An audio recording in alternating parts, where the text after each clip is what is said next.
In quantum physics, all possibilities exist in the present moment. But most people's brains are anticipating the future based on the past, and they're not present. So then it requires training and practicing finding the present moment and beginning to change their habits and their thoughts and their behaviors.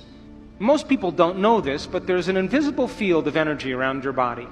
And when you react to someone or something, you draw from this invisible field and you turn it into chemistry. And the field around your body shrinks. And now you're more matter and less energy. You're more particle and less wave. And most people then, when you are matter trying to change matter, you always try to force the outcome. You try to control the outcome. You try to predict the outcome.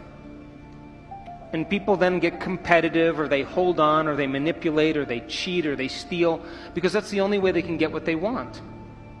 But the quantum model of reality, when you are truly in the present moment, when a person begins to open their heart, and they can begin to sustain an elevated emotion, they begin to broaden the magnetic field around their body to 9 meters wide. Now they're more energy than matter. They're more wave than particle. And they can exert better effects on reality. So then think of, when you open your heart, this is science, like dropping a pebble in water. You produce a ripple. If you drop a bigger stone, you produce a bigger ripple. If you're able to sustain that state, you keep dropping the same rock over and over again, and you broadcast a signature into the field. The emotion is the magnetic charge.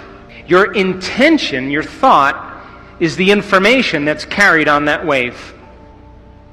And when you combine a clear intention with an elevated emotion, you begin to produce an effect on matter. You see, the thoughts that you think are the electrical charge in the quantum field. The feelings that you emote are the magnetic charge in the quantum field. And how you think and how you feel broadcasts an electromagnetic signature that influences every single atom in your life.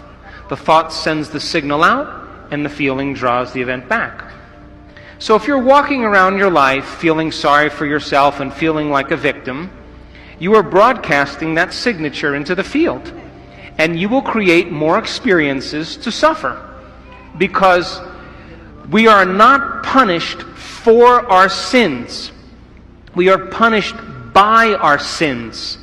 And sin is an attitude. And sin is how you think and how you feel. So then when you cause people to give up their guilt and their shame and their unworthiness and teach them how to open their heart and create coherent waves in their brain and in their heart, they are going to produce the miraculous. It takes training. And it takes practice.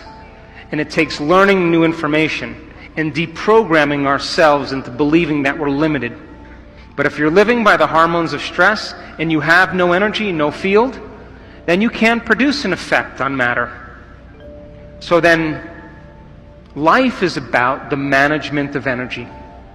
And where you place your attention is where you place your energy.